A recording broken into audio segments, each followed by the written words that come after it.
Hello and welcome to this Vulval Pain Social Media Live, the 17th this year from us. I'm Sheren Gaulbert, Vulval Pain Society Trustee, Therapist and Pain Science Educator. Do say hello in the comments if you can see us, just to make sure the tech is working okay. Just say hi. And the topic today is supported pain self-management, your first choice or last resort. As usual, we welcome your comments and any questions as we go along. If you ask a question linked to what you hear today whilst we're live, then we'll see if we can get them answered for you. Say hi, please, in the comments box. I want to see your comments. Okay. All right, I am really excited to welcome back someone we had on one of last year's webinars, back by popular demand. Pete Moore, founder of the Pain Toolkit. Hi, Pete. Hello, Sheren. Good evening to you and good evening to everyone who's watching. So really good to have you with us. How are you? I'm good. I'm all the better for you asking me, actually. The weather's been really crap today, but you know what? I was looking forward to doing this tonight, so sort of cheered me up a bit as well, like, you know. Oh, good. Now, we have had some tech issues, and I know Pete has a presentation for us all. I am going to be sharing the slides, and Pete's just going to be prompting me. It's going to be that next slide, please, type of thing. Yeah. Shall we jump into the presentation? Yeah, let's get cracking. Yeah? Okay, right. Let's see how this works. Okay.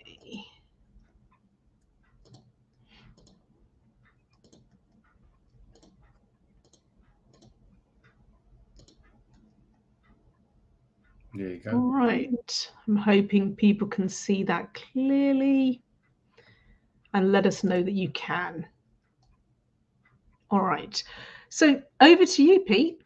Okay, well, thanks very much, Arena. Thanks very much for being my techie dude tonight for the presentation. Listen, I always ask this question. You can click on a little bit because it brings up some text. But this is a question when I do my presentations, when I do my workshops, when I'm doing workshops for people with pain and also healthcare professionals. You know, I always ask: is supported self-management been your first choice or your last resort? And from what I understand, when I talk to people with pain, it's never been really discussed until it seems that all avenues have been exhausted. So they've gone down the medication route, treatment route, and whatnot. And then it's where the healthcare worker or healthcare professional will say to them, "Hey, you know, look, I'm running out of ideas. You're going to need to learn how to self-manage," but they don't. The thing is, they don't really tell them how to, like, you know. And I think the actual term self-management is quite a fairly new term. It's only been I've been doing this 25 years now, and I always remember back in the day we used to call it self-care. But I think it's when the Stanford model came over from America, I think it was a chronic disease self-management program. The term self-management came about, and I think that was adopted, and that's the one we've been using ever since. But over the last few years, we've had to add another word called supported self-management, because a lot of people were thinking that when the healthcare worker said to the person, "Look, you've got to go learn self-management," they thought well, look, you've got to go away, you know, being cut loose. So we've added the term supported so that the person with pain really knows that the teamwork happens, so that the person with pain is working closely with their healthcare professional. And it's the way it's really, I think it's got to be. I've not actually met anybody yet who's actually learned how to self-manage on their own. They're going to need some sort of support along the way. Next slide, please. This is what I'm going to be covering tonight. Next slide, please.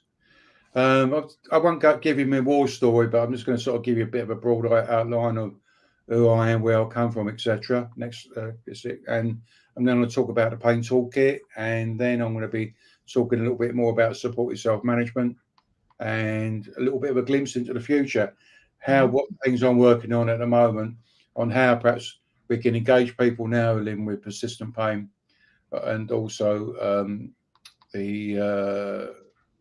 how can help healthcare professionals as well.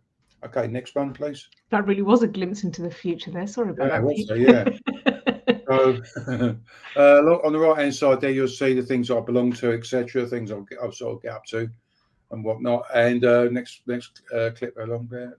That's it. Listen, back in the day, you know, I really struggled back then. I just had back pain, and my life, because I was stuck in something called a medical model, as most people are, they're stuck in something in the medical model where we're waiting for things to be done to us or given to us. You know, what happened there, what happens with that medical model, it takes us out of the driver's seat, puts us in the passenger seat. And for a lot of, excuse me, a lot of people like myself and many other millions of people around the world, we become sort of what I call health tourists. We sort of bounce around the system a little bit. You know, oh, this is the X-ray department, then the treatment department, MRI department, and whatnot. You know, but and what all that really did then is sort of my life sort of fell apart a little bit, as it is from a lot of people. Becomes unstructured. I was a doctor shopper, therapy shopper. Anybody with histology after their name, you know, I went to see them. You know, but what I needed to do was to create some sort of order. Next slide. Next, click on. Yeah. But how I created that order was I got myself on a pain management program called Input, which is in London at St Thomas's. And what that 2-week program gave me was the skills and tools, but more importantly, it gave me the confidence to manage my pain myself. Next slide, next thing, please. As I say, for the last 25 years now, I've been working, doing education, a little bit like Sheren, really. I mean, Sheren's doing a fantastic job out there, promoting self-management, etc. So what I've been doing now is sort of just passing on the message, really, supporting others like us, really, people with pain, also helping healthcare professionals. The reason why I'm helping healthcare professionals is because it's the reason why they can't teach you self-management skills is because they're not taught about self-management when you're in med school. When they're in med school, it's just medically focused. It's all about medicines, treatments, and whatnot. And that's fantastic for a lot of health conditions. But when it comes to long-term or persistent pain, it's like me having a third eyebrow, mate. Yeah, it's useless. Like it's a waste of time, you know. So what we need is, and this is what the drum I've been banging now for many years, is where self-management needs to be taught while in med schools. And I'm pleased to say I only know about 3 or 4 universities now who are incorporating that concept within their curriculums. I write pretty much. Listen, I'm not a medical dude, so I can't write medical stuff. So I'm just like everybody else, but I'll try and write information that will engage other people like myself. I work with Teesside University on something called VR for Rehab. I'll show you a little bit about that later on. Okay, next slide, please. Where I live in a little village called Mistley, which is about 75 miles northeast of London. There's the river there, the bottom right-hand corner. It's like the River Stour. And that sort of separates Essex from Suffolk. Although I live in Essex, I'm not actually from Essex. So I originally come from southeast London in Woolwich, and very proud of it. And I like to call it, when I talk to the Essex dudes over here, I tell them I'm over here doing missionary work. So sort of it winds them up a little bit. A little bit of one of my bikes there, Mistley Towers. Okay, there's another one there from local where I live. When I was on a pain management program back in '96, we had to set ourselves goals. It was a short-term goal, a medium goal, a long-term goal. And the long-term goal I made was getting back on the bikes. Really, I had bikes when I was a kid, like, you know, and I had long hair then, which I still miss actually. But my goal was to buy, especially a Harley, like, you know, and I did about half a dozen years ago. And you know, to me, that's part of my therapy, really, like getting on a bike, you know. Little click, please. The main thing that I always like to include here is because I want to tell you how self-management can work is that since 97, because I embraced those skills that they gave me on the program, I've not had to take any pain medication since 97.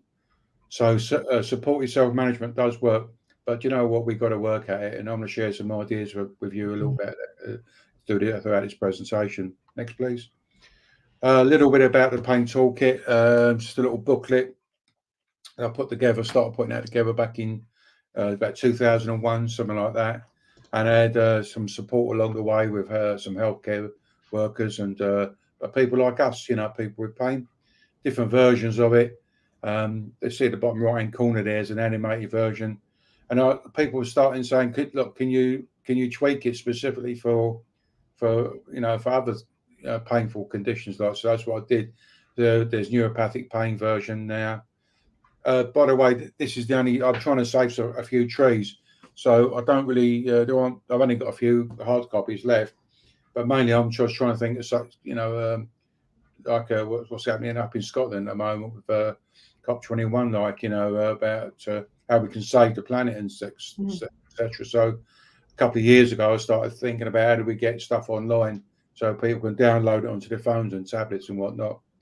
So there's neuropathic pain version. I did that with a buddy of mine over in Canada, Keith Meldrum.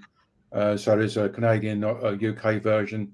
Then I had to, because I've got my buddies down here in Australia, so I had to do one with them for the Aussies down there, neuropathic pain. Then there's a back pain one, mental health, long-term conditions, handbook for healthcare professionals. And this year I've did a lot of all the books now are audio versions as well, because bit of a light bulb moment is that I thought, well, what about people with vision problems who are like the information while they're on the move? So I've got a couple of people who I didn't actually do the audio versions because of my accent's a bit strong, but some professional people who do audio stuff and whatnot to do the audio version. So people seem to really like those. Next slide.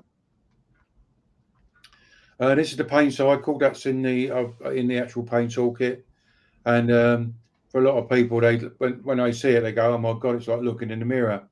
So at the top there, you've got pain, and what happens is we become less active, we lose our fitness, our muscles get tight, joints get tight, etc. We start writing no-go lists. Well, some of the things that we used to do. Well, I used to do that. I used to play with the kids, but it put me in bed for a couple of days, so I ain't doing that again. Could be the gardening or something. So let me just wet me whistle. Hang on. So people have got no-go lists, and we get sleep problems, the stressy stuff, you know, fear, anxiety, medication, side effects. Big problem again for people with pain. Weight gain or loss. Back in the day, I'm still a bit of a Teletubby myself. I think I might want to blame it on the COVID and the meds I have to take for my prostate cancer. You can put on a little bit of weight, and but back in the day, I grew outwards, like, you know, because I feared keeping moving and would cause more problems, because I had a consultant tell me my spine was like digested biscuit. So, oh well, that's helpful, isn't it? I know, yeah. So I stopped moving around, etc. So I just grew outwards. So I was quite a big lad then. Negative thinking, fear of the future, depression, mood swings, etc. I still have a little bit of depression even to this day. That's how pain had a massive effect on me. But how I keep my head on the right way around is by I go down the gym most days, and that seems to level things out for me. Time off work, money worries, and relation. You know, a lot of these things here, people identify with those, okay, because it's how pain can affect them. But there's other ways that pain can affect us as well. I'll go back to the depression a little bit because I think a turning point for me was 94, where I was that it was on my birthday, 1994, 31st December. If you want to send me a birthday card, you can do. Okay. My birthday. That's a shout to everyone. Yeah, Send yeah, me a card. yeah. And somebody's come over to take me out for the evening, my birthday, New Year's night, etc. as usual. And if someone had asked me how much pain I was in that night, I would have said 1,000, 100, like, you know, it was off the charts for me. And I had my full whack of medication that day. And they had to go, they just had to leave me, really, you know, because they wanted to go out. So, but that night I really considered harming myself. I was going to end my life, really, because I was only 40 odd then, and I couldn't see any future for myself, like, you know. But I think that was my turning point a little bit, because in the morning when I woke up, I didn't have any whiskers then, but I was having a shave, and I looked at myself in the mirror and I said to myself, I think I recognise the dude who's going to get me out of this mess. And I think, listen, I'm not suggesting people got to, just before you get to a point like that where you want to harm yourself. But what I'm trying to get to people really is you don't get to that point, because you can get self-management information, but it's about where you get it from but you got to put it incorporate into your life. Next slide, please. The tools in the toolkit, I'll go from just briefly, really. Tool 1, acceptance that you have persistent pain and move on. That's a tough one for a lot of people, because a lot of people thinking, what are you saying? I've just got to accept this. This is how my life's going to be crap, like, you know. And I'm not saying that, but it's for me, you know. I think a lot of other people, when you accept that pain will be with you for some period of time, how long that'll ever be, it may be a month, 2 months, 3 months, 6 months. Do you know what? Like me, it's been with me all these years, like 25, 30 odd years now. But it's accept that I have to, instead of me revolving around the pain, or my life revolving around the pain, is that it revolves around me now. Like, I'm in the driving seat and my pain is in the passenger seat, or it could be in the back seat, you know, put it in the boot or whatever. But I realised I had to get on with my life, like, you know, in spite of pain. Getting involved, building a support team, I say, it's really important. You know, it's teamwork, you know, and having that support team around you, that can be, it could be a healthcare professional, could be friends, family, could be work colleagues, but you're going to need that sort of support around you to keep you on track, really, you know, because listen, you know, managing pain doesn't go in a straight line. There's a lot of wiggly bits up and down, and, you know, you'll have sort of a few dodgy days and whatnot, but you've got to stay focused, you know. And listen, the reason why the eyes in your front of your head is because that's where you're going, like, you know. So sometimes a lot of people, they want to well, look, I was really bad yesterday. Yeah, that was yesterday. Let's move on today, sort of thing, you know.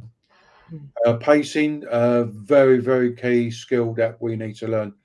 A lot of people with pain, we use our pain as a guide as to when to stop and start activities.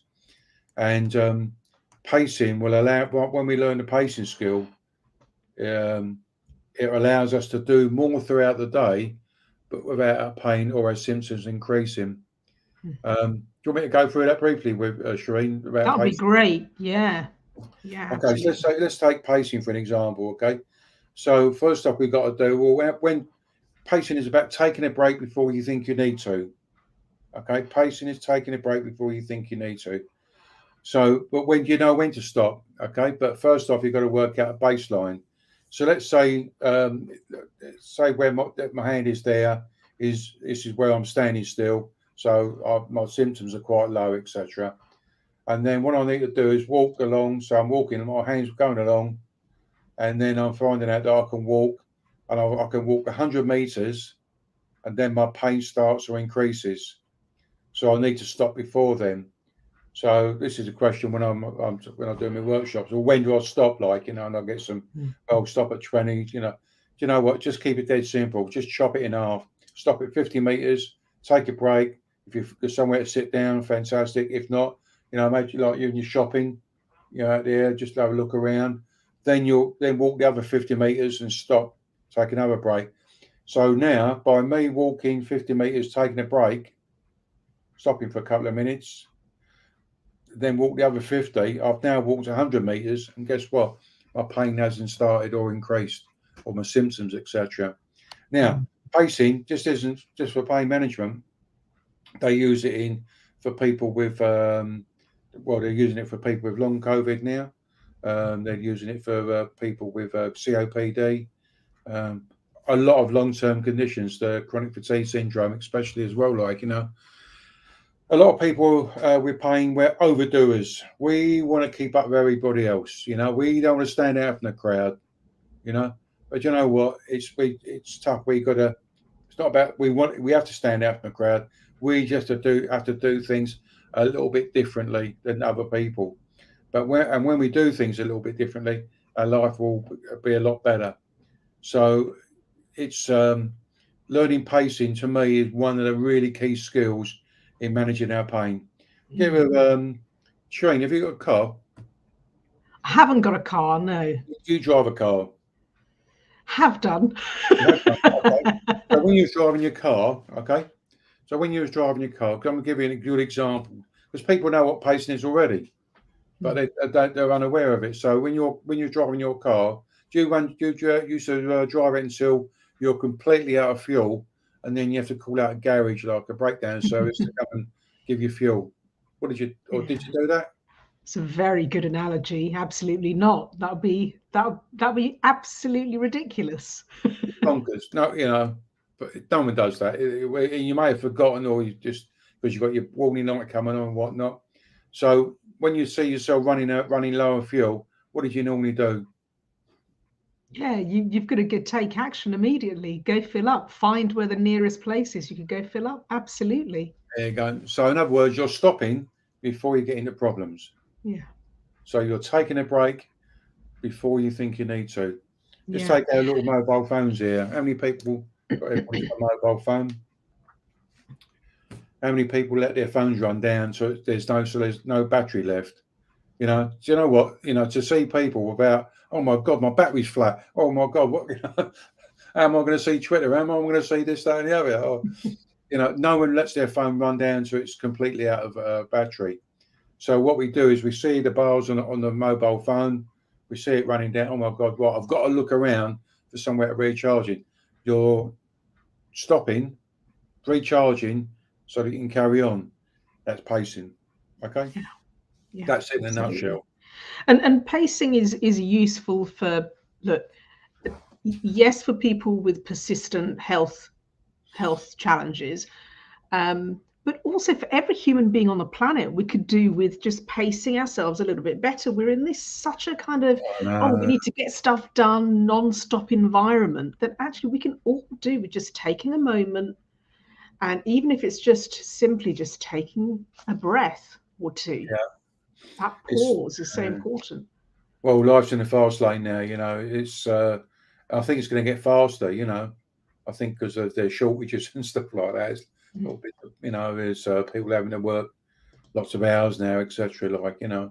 But pacing really, if you've got a long-term condition, it's one of the key skills to learn.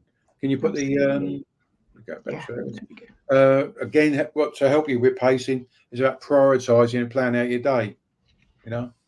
Plan out what needs to be done. Does it really need to get done? Prioritize it.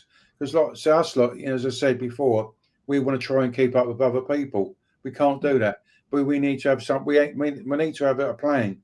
We need to prioritize what we can do. Is that and have sort of I think they give an example. Remember a house husband years ago, one of the programs. He said he has three poles of washing. He has not washing, ironing. I've got to get it done today. Ironing. I can do that tomorrow, and I'll think about ironing that next week. So in other words, he was prioritizing because he knew that if he was to go, when you're doing all that ironing business, just standing up all the time, but it'll cause problems for himself really. So it's about prioritizing, plan out your days, setting goals and action plans. To me, these are all important, but again, for me on the pain management program, they got us setting goals. Looking to set a short-term goal, medium goal, long-term goal. We had to aim forward. We had to aim for things. But also, it's about how are you going to achieve that goal? So it's having a bit of a plan. So it's like Friday to go and do my shopping, etc. But I just don't wake up in the morning and go, oh well, I think I'll go shopping. In my eye, oh, what do I need? What time do I need to go there? What things do I need to get? What time do I need to get back in time, etc. Can I do something else? So it's about setting ourselves simple goals, doable goals, so we don't get burnt out again. They're paceable goals, etc. Also, how are we going to achieve those goals? Being patient with yourself. Us lot, we're not very, very patient people, are we, Sheren? We, we want to get. I want to get better now. And sometimes we just got to be a little bit patient. Listen, Of course, when it comes to something like pain, it's a human experience, isn't it? We want to be out of it now or yesterday. Yeah. But that impatience actually can just exacerbate things because it just keeps that adrenaline or the cortisol or whatever it is that amplifies things even further. So again, it sort of comes back to that acceptance, and absolutely patience is something that I've had to learn because of my experience with Vulvodynia in the past. I had to learn patience, and I was super impatient prior to that. So it was a lesson I needed to learn. So being patient.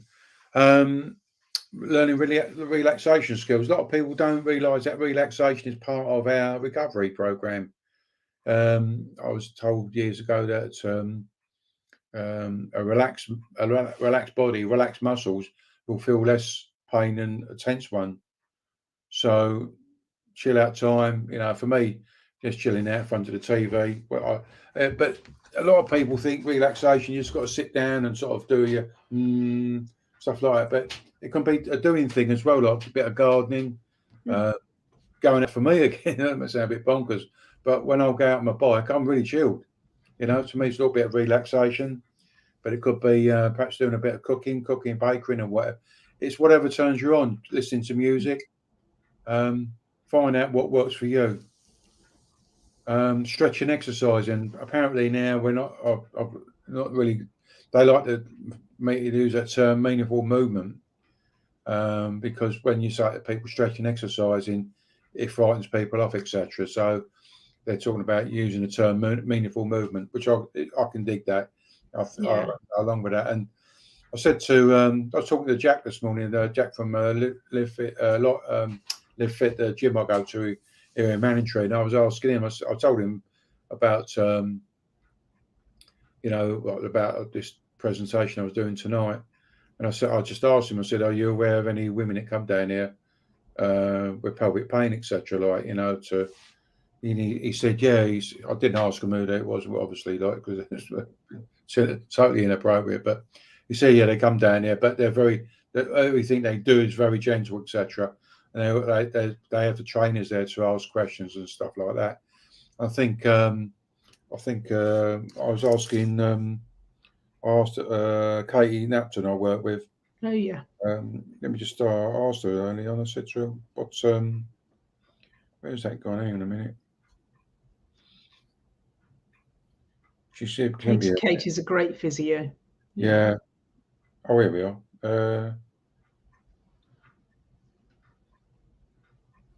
Yeah, Katie says, because I said to her about, vulvar pain, etc., and she says it's quite a complex topic, but yes, relaxation, movement is valuable, whatever feels right for the person, but pelvic floor relaxation and pelvic floor strengthening, where appropriate, can be helpful, and the global meaning of meaningful movement can be embraced and positive.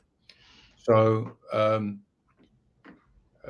Katie, I think, that's why I enjoy working with her. Like, she can see the picture, like a bigger picture. Okay, so, and for me back in the day, stretching, exercising meant more pain, because the physios then, they used to say, I'll do 10 of these, 15 of them and all that. And when you got acute pain or subacute pain, you start doing them and the pain shoots up and you're thinking, well, this can't be right. So you stop doing it, so you think that exercise or stretching, exercising equals harm. so you stop doing it, like, you know. But they explained to me on the pain management program that if you haven't, you know, when they got doing exercises there and etc., they said the pain levels can go up, which they do, did for me anyway, but they'll drop off. And I liken it to that if you haven't opened up a door for some time, it's going to creak a bit, sort of like that. But when you sort of move the door backwards and forwards, it sort of stops making that noise again and sort of becomes free. It's like I call it knocking the rust off, like your joints. So a meaningful movement, you know, for me, that's my medication really. Keeping a diary, tracking your progress. Now, I'm not talking about tracking your pain. That's not really useful because that keeps you focused. You're moving forward now, aren't we, Sheren? We're going forward. Absolutely. You know, yeah, but it's good to sometimes have a little bit of reflection, like, you know, because you see how far you come. I always remember a story. I was at a meeting years ago at Whitsom, and I was talking to this guy who lived out in San Francisco, and he was telling me about a fellow there was about tracking your progress a little bit. And apparently he told me a story about this dude who was walking up, you know, in San Francisco, they've got them really steep hills. And he's sort of walking up the hill, like, you know, and anyway, the hill got so you know, got really tired. But he stopped and he looked up the hill and he said, "Oh my God, like, look how far I've got to go." But then he spun round, looked from where he walked, and then he said to himself, "Yeah, but look how far I've come, like, you know." Yeah. And I think sometimes we got to look, just reflect on where we've come from, like, you know. And I have to pinch myself sometimes because I've gone from someone who for 2 or 3, 4 years walked around, you know, like a little old man, really holding on to things, to a person that's, you know, everything for me turned around when I went on that program. That gave me my life back. Really, got me back on track. Got myself back in the driver's seat, and that's what pain management. That's what self management is about. But keep a diary. See it, you know. When you look at, you know, sometimes, I did something today. I did some gardening today. Felt some discomfort, you know, but what did you do about it, you know, to get over it, sort of thing, you know? Because sometimes when we do have a setback, etc., sometimes it's, well, hang on, I had this pain before, what did I do then, you know? So it's them little messages we have to leave for ourselves, like, because sometimes when you're in a setback, you don't you forget sometimes, you know. And it goes on to number 10 there, having a setback plan. When you know, in your car, Sheren, back in the day, like, you know, did you have a spare tire? Yes. Exactly. And our plans like having a spare tire. If you get a puncture, you take the old wheel off, put the new tire on, etc., and you carry on your journey. And having a setback plan is really important. I know, you know, I'm not bulletproof. You know, I'm still an overachiever, an overdoer. Still look. I think I'm learning a little bit better about that word "no." You know, do things and whatnot. Yeah. But I think having when something does go awry, it's knowing what to do about it, really. It's because I want to get back in the driver's seat as soon as possible, like, you know. So that's why it's important to have a plan. If you're not sure about working out a plan, have a chat with Sheren. I know she's good at it, and you can always drop me a line. I'll help you do one as well, or you can talk to someone in your support team. Number 12, actually, number 12 tool number 12 is we tweaked it in the last couple of years, and that was all through working with my mate Keith Meldrum over there in Canada. Number 12 was keeping up and just keep on, you know, keep all those. What else is the old toolkit? Hang on a minute, just bear with me. Yeah, keeping it up, putting into daily practice tools 1 to 11. But and it's why I like hanging around people like Sheren and Keith and Joe Belton and all the other dudes, like, you know, because we learn from each other. And Keith talks about the term resilience. Yeah. And I think for me, it's not. I know what the word means, but it's not a term I would associate with pain management. But he was dead right.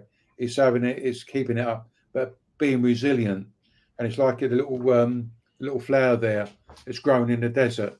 You know, that little flower there is being so resilient that it wants life, it wants to grow, even in a desert environment. And that's a little bit of us, really. It's about how we can be resilient. Yeah, sure, we ain't doing things perfectly, but you know what? We're going to get on and do it, you know? Yeah. And resilience comes, there needs to be a challenge in order for us to become resilient. You don't have an easy life and be resilient. It's a learnt thing. Yeah, I mean, this is what I call them. Everybody gets speed. I call them life speed bumps. You know, something ain't gone right. You know, I had to renew my contract with BT this week, or last week, and I find out this ain't happened. That ain't happened, and I think, oh, I've got to ring them up again, you're thinking, I need this like another pair of ear rolls, But you got to stick in and say, well, I can roll over and think, well, okay, or you can say, look, this ain't happened. What can we do about it? So it's just I call them life's little speed bumps.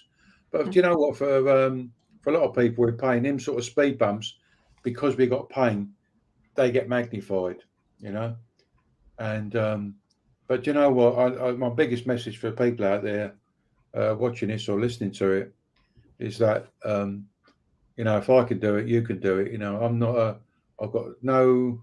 For those of you who are old enough to remember the 11 plus, I'm not sure I even passed that. I've got no academic qualifications. That's it. But I'm just a practical dude, but I like things simple. I don't like complicated messages, So, but as I say, if I can do it, you can do it. Next slide, please. I will have a little bit. I don't know if is anybody with us today. Actually, yeah, we've got a few people watching. Oh, yeah, lovely. We can have a pacing break. Do you need a pacing break? Would you like a pacing break, Sheren? Well, we could all take a breath, couldn't we? I'll tell you what, why don't we take a little bit of a time out? I want to go and do a bit of a 1 minute stretch break by the window, okay? Okay, all right. I'll be back. So Pete's off for a stretching break, and I wonder, for those of you watching, what kind of ways you might think you might pace. Think about what's coming up tomorrow, perhaps planning ahead, knowing that those plans can be flexible. How might you choose to pace? And are you already pacing?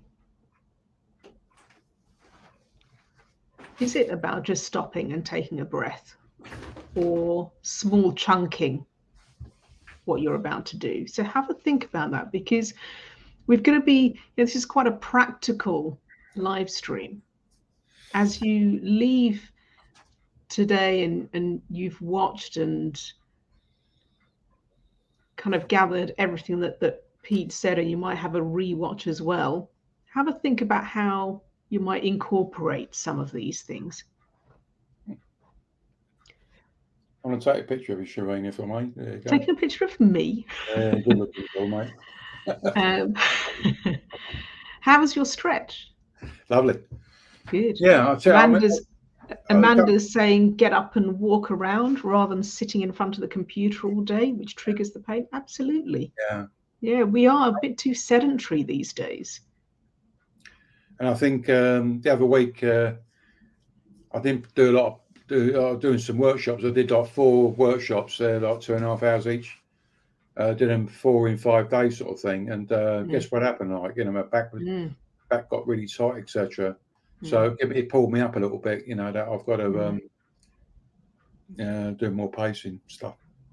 Yeah. So it's about, even though when you think, I'll be all right, I'll be okay. Then you're not pacing. It's taking a break before you think you need to. Okay. Absolutely. Next slide, please. Okay, this is 5 key coaching supported pain self-management skills. It might be a bit, probably a bit surprised that these 5 skills actually didn't come up from any healthcare professional. They come about by me asking I started asking other self-managers about 15 years ago, what are your main skills that you use to keep you upright, to keep you in the driving seat? And I was been writing them down over the last 15 years. And a couple of years ago, I sort of started collating it all. And these are the 5 key things that people come up with. And I've gone, some of them you'll see from some of the tools, but goal setting, action planning, pacing our daily activities, problem solving. As we just sort of brushed on it a little bit there. That when you get a little bit of a problem, when you've got pain, that little what may seem like a little bit of it's not even a problem to other people, but for us, if you're living with pain, it gets magnified. Okay, so problem solving skills are really important for so that we can keep in control. Going back to keeping active, moving, stretching, exercising, and again knowing what to do if something goes wrong. Now these 5 things here, okay, they're all there were more, but I always remember Gordon Ramsay, isn't it, Sheren? Of course. Yeah. And I was watching him when he the reason why I kept it to 5 because I copied him a little bit, because when he goes into a restaurant, he looks at the menu and the menu is like 20 deep, and the reason why the restaurant is failing because the chef is trying to do 20 things good though, but he haven't got the capacity to do that. So what he does, he sets the menu at doing 5 things so that people can do them.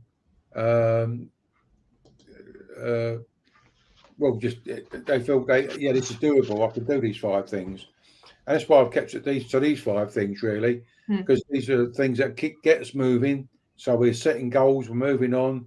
Where to do that, we need to be pacing our daily activities. If we hit a speed bump, well, how can we get over this speed bump, etc. About the importance of moving, keeping active, etc. Knowing what to do if something goes wrong, To me, that's pretty much. I don't know about you, Sheren, but to me, that's sort of pretty much. It's the top. It encompasses the actual self-management things. But these were things that people come up with who are self-managed, who actually live with pain. So it's not a healthcare professional telling us these are the ones. It's people like us who are living with pain. And self-managing well. Yeah, it's great. It's about just moving on. Yeah. Okay, next one, please. Again, this is all from my mate Keith. It's when I got into this resilience thing, mate. I was digging it. I thought, wow, baby, this is really great. And so I started looking into it a little bit more. And when we're resilient, we're more optimistic. We've got a self-belief about ourselves. We can more of a control over ourselves, etc. We've got a willingness to adapt, a willingness to be flexible, able to solve problems, have an emotional awareness, social support, and our last one, I like this one, is having a sense of humour. Do you know what Sheren, you know what he called me? The mushroom man. The mushroom man? Yeah. No? Well, because I'm a fun guy to be with. Oh, for goodness sake, Pete. Is that what you call a sense of humour these days? I mean, I do another other gag to it. But this is, to me, this is all I always say about I think what's missing in self-management is having a bit of fun, and because I think, it can be a bit dry, I suppose, the term supportive self-management, but having our life is about having fun, a bit of fun, and having pleasurable things to do, etc. So to me, I think you've got to have a little bit of a sense of humour, especially at my age when I walk into a room and I get into the room and I say to myself, what the hell am I here for? So I laugh at myself and have to backtrack. Next slide, please. It's a little bit of look into the future and a little bit of fun. This is once don't play the movie just yet. It's a little bit of a movie to play. This is something. Each month I do something called a Pain Toolkit online or cafe, and we're meeting again on the 17th. And really, I come up with this idea when I was out in New Zealand a couple of years ago. I was doing my stretches and exercise in the morning in a place where I was staying, and at 9 o'clock, the news program turned into like a cafe, and people were dropping in and stuff. I think, boy, oh boy, mate, I love this. I'm thinking this, baby. You know, this is cool. And I was sort of thinking to myself, it's how do we bring people together? So the cafe I started up a couple of years ago with the idea that healthcare professionals and patients, we all meet up and just sort of discuss things. So just all about self-management, very low key. And anyway, I was talking to a buddy of mine up in Teesside University, a guy called Dennis Martin, and he said, we want to turn the cafe into a learning concept. So before we start the movie, I'm just going to point out, if you got your mouse there, can you put it onto the where your mouse? Oh, no, not yet. Go to these where it says Pain Toolkit. Up here? No, down. No, on the movie. That's it. Oh, Go down a little bit down, onto the PowerPoint. Just stop there where your hand is to the right. I was going to say when we start the movie, I just want to show them now what they actually are. That's a screen there. Will show like the PowerPoint, so I can do a PowerPoint on there. So what we do is on the PowerPoint is I'll go through briefly what pacing is, because this pacing game is this movie or the hub there is all about pacing. So I'll talk about pacing in a boom and bust cycle, etc. And then we go over to the second one, which is on the right hand side there, and that's where we play the Pain Toolkit game. So people are put into groups that join up. They put into groups, and so they're put into teams, I should say. And then we play the game. It's like a game, like a bit like going through a path light. So it's like snakes and ladders, really. So if you ask a question correctly, you go on a few. If you don't, you go back a few, etc., like that. People seem to like this concept because they're avatars. So it's not like because I was doing a workshop the other day for healthcare professionals, and none of them wanted to put their screen on. That's okay. I can dig that. It's no problem at all. But one of them was in bed. The other one hadn't done her hair, and they didn't want to go on screen. But what people say they like about coming on being an avatar is that I call it non-judgmental. You know what I'm saying? Oh, you're too thin. You're too overweight and whatnot. Like, you know. So it's like being neutral. So everybody's the same shape. You can have female or male. So can you hit the button? Hit the play button. I'll just go briefly through it. So we're zooming in now. So on the left-hand side there is the PowerPoints I'll go through. On the right-hand side there is the game.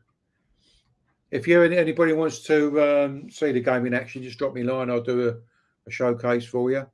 And over on the right here is we can zoom into 3 other things that we put up there. These are all characters from called the 3 Ps on how I walked the Essex Way back in 2006. It's all about tool 7 there, some relaxation ideas, and that one here is about keeping active, moving and stretching, exercising. What we've done here with Dennis hired an illustrator, and we created one of their. I don't know if you'd spotted it there, called we call him the pain gremlin, like, you know. But people seem to say they like the game, they're having a bit of fun, but they're learning at the same time. So a little bit of a glimpse into the future. And I think at the moment there are VR stuff there, but it's mainly for people with acute pain, because when you've got acute pain, like, it's grabbing your attention all the time. But so they do things though. You can have like a snowball fight, you know. If you people with burns, who've got severe burns, etc., like, you know. So it's another way of sort of tricking the brain to tune out the pain a little bit. Next slide, please. Oh. Okay, so we're coming to an end now. So do you want to give that a bit of a click? So the question I always ask you guys is: will supported pain self-management be your first choice or your last resort? And I'm hoping today for this presentation, you're gonna get involved with it more. Let it be your first choice and not the last result. Next slide, please. For those of you who want to get this is I'm just a little bit of an advert here, really. When I was talking to Keith a couple of weeks ago, a couple of months ago now, he was asking me about my program I went on, and because he said to me, "Why have you grabbed this self-management stuff, this pain management stuff, with both hands and moved on?" I said, "Well, because I had 8 days of concentrated information, so Monday through Thursday for 2 weeks, and it was like started at 8 o'clock in the morning and finished at 5 at night. So a lot of information coming at me, but it was quite condensed. And we were sort of saying to ourselves, why is that? Are we missing a trick here? Because like I do workshops, but they're only half a day. Could we do something where it's a bit more concentrated? So what we come up with this concept now is doing a 5-day Pain Toolkit workshop. It's 2.5 hours each day, like Monday through Friday, and we go. It's a little bit like some of the things I've been going through today, like the 5 key self-management skills, etc. A little bit from the Pain Toolkit. We're going to be playing the pacing game as well, so a little bit of fun as well. It's going to start on the 31st of January through to the 4th. You're going to ask me again, well, what's this going to cost me? We're just trying it out, to be honest with you. So for those people who want to register, just drop me a line via the website. But we are asking for a donation. So we're just saying if you can afford, look, you give what you can afford. If you can only afford £1 or £5 or whatever, we're not really bothered about the monies. We'll get all the trainers, all the coaches are doing this. We're giving it a free at a time. But we want to see that if this concept is useful. The only commitment we ask from you is that you attend the 5 sessions, and you're willing to take part in the evaluation that will be done by Teesside University. So it means filling out an evaluation form before the workshop, after, 3 months after, 6 months after, and 12 months. Okay, but if it's not about the money. Some people have given a few bob. Some people, but we're not really worried about it. We just want to get you registered. So give you a good chance of getting self-management really embedded into your daily life, really, So, and the assessment is great because we need more of that. That 3 month, 6 month, 12-month assessment. It's not just about here's a course and then that's it. It's applying it. And I think having that review to see, are you still applying it? How's it going is a good idea. We need more of that. Well, the other thing is as well, so that you don't feel we're cutting you adrift after the 5 days, we're going to be starting up a Facebook page, a closed group, and the only people that will be able to join that group are people that have been on the workshop. So it's a little bit of a hub for you guys. Myself and Casey and Keith, we're going to be Mary Wing from Australia. We're going to be involved in that group as well, adding bits and bobs and videos and stuff like that. So what we're doing a workshop here for the people in the UK and Europe. That's in January. Then the next one will be in March for Mary's crowd down there in Australia. And then I think around April time, we'll be doing another one for people in Canada. Okay.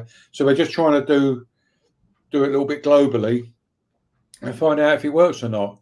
If it doesn't work, then okay, well, at least we had a go,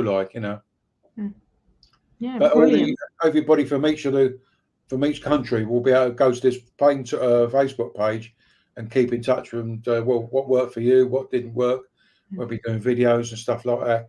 And if you can teach me how to do one of these, we're probably doing some Facebook stuff as well, And we were talking about connection earlier, and this keeps that connection going. people who've done the course together and people who subsequently do the course in other countries, and all helping each other. Again, forward focus. If you go to the next slide there, Sheren. Supportive self-management. It's for everyone. You know, that's how, to me, that's how I look at things. It doesn't, for me, it should be a global thing, you know. It shouldn't be just for, you know, at the moment it seems very westernized, like, you know, but my idea of self-management, it's available to everyone. Last slide, please. So there's my there's all my contact details there. If you want any more information about what I've gone through tonight, just drop me a line. If you want to go on the on that 5-day workshop, that'd be fantastic. Believe it or not, the Australian one's already booked up, but we got places. We got about 5 places left still on the UK one. But just drop me a line and I'll send you the link and get yourself registered. Okay. But I say the only commitment you've got to make is that you're willing to do the attend the 5 days and do the fill out. Listen, they're not like lengthy forms. They're like question and answer stuff, like, you know. So it's not, you know, I've said to the dudes up at Seaside, don't make it crazy, like it's got to be dead simple, you know. Brilliant. And I've put the Pain Toolkit website link up as well on Facebook and YouTube for those of you who are watching. Brilliant. That was fantastic, Pete. Thanks, Sheren. It's not very nice for you to invite me, really. I think pelvic pain. Is that vulvar pain comes under that pelvic pain? Yeah. Yeah, it comes under that. Yeah. Yeah. I mean, I've it's still a subject I'm still learning about. Always remember my younger sister back in the day when she was young having a period pains and stuff like that. I started to learn about pelvic pain when I joined the NHS years ago. But then when I joined Twitter, I started learning about it from the pelvic pain mafia, they call themselves. Yes. Like a group of physios from around the world who specialise in pelvic pain matters, like, you know. Yeah. But I like seeing it being talked about. And I think Elaine Miller, I think she's doing something on. I see it tonight. She's doing something on that, like a women's program on ITV. It's a lunchtime program, I think. Oh, I know the one you mean. Someone tell me what it is. I know exactly what you mean. Loose Women. Loose Women, yeah. I think she's going to be on there, I think, this week. Yeah. So I can't remember what day though. So I think it's fantastic what you guys are doing, you know, and it's not sort of secret sort of topics, like, you know, pain is pain, you know. So absolutely. Yeah. Has anybody questions for me? No? Any questions for Pete? Is there, out of everything that you've covered today, now I know you had 5 points there at the end, you know, keeping it simple, but if there was one key takeaway, what would it be, Pete? And you know, those of you who are watching, let us know what your takeaway points are too. I'm mindful that we're coming up to the hour, but Pete, one takeaway from you, one key point. I think it's get a little team around you, really. I think the fact that you're part of this group, as I said, I've never really met anybody yet with persistent pain who's solved it all on their own, you know. There may be, I'm not saying there isn't. I've never actually met them. But I think it's about, we learn from each other. So it's about being open and talking about each other, swap ideas, you know. And but I think have a little support team around you, who that may be. I think you've got your group, that could be part of your support team. It may be a close friend. In my medical support team is the nurse Joe. I don't really see the GPs because they're all, you know, they want to keep giving you prescriptions and stuff. But Joe, like, she's pretty grounded, like, so, you know, as I was going to chat to her if I've got like with me asthma and whatnot, like, you know. So just keep it simple, have fun, you know, get yourself back in the driving seat. Yeah. Yeah. Our friend and colleague Bronnie Lennox Thompson talks about these fun snacks through the day, and I love the idea of that. Yeah, you know, having these fun snacks through the day. So hey, tomorrow, people, think about where you can incorporate these fun snacks in your day. Yeah, pacing, taking those breaks, and fun snacks. Having a dance, I tell you, having a dance as well. You know, when I'm down the gym, I was down the gym this morning. They had the old music going there. I was sort of starting to groove around a bit. You know, I say it's about having a bit of being fun. You know, but a fun snack. Yeah, I love it. Yeah, whatever that might mean for you. And talking of self-management, last year, some of you will know about this. Pete, you kindly invited me to co-author the Pelvic Pain Toolkit with you. And if people are wondering what on earth is happening with that, well, I've been self-managing, right? I've been pacing and self-managing in the aftermath of a COVID infection. I've been experiencing various pains and other challenges. I'm gradually getting better, and we'll get around to doing it. But this, we talked about, you touched upon patience. And patience is something that I really had to learn when I experienced vulvodynia. It wasn't in my toolbox or even familiar to me on any level. I was rather impatient. I wanted things immediately. And whereas this time around with long COVID, I've been patient. You know, I know that's what's required. And acceptance isn't giving in. It really is just, I'm accepting this is where I am at the moment. You know, that's okay. And it's eyes forward, and I will get through just by self-managing. So we have these challenges, and pacing, self-managing, patience, having that team around you are all really important. So if any of you joined us late, or you want to rewatch any part of this, remember this live stream stays up on our Facebook page and our YouTube channel, and all our live streams remain up on our Facebook and YouTube channels. Pete, I just want to thank you so much for joining us today. Lots of information to chew over and revisit. I think it's been, you know, really informative and practical. Well, thank you, Sheren. I love it. You know, thanks very much, Sheren. I feel honoured to be asked back and stuff like that. And I think the work you guys are doing is out of this world. I love it. You know, and just keep on doing what you're doing, but look after yourselves as well. Like, you know, I think you got to remember it's a marathon. It's not a sprint. Yes, absolutely. And you'll have noticed we were doing 2 live streams a month, right up until probably about August time, where I just thought I probably need to self-manage a little bit better here. And we dropped it away to around about once a month. But you know, there are 17 live streams that we've done and 9 webinar recordings and lots more on our YouTube channel.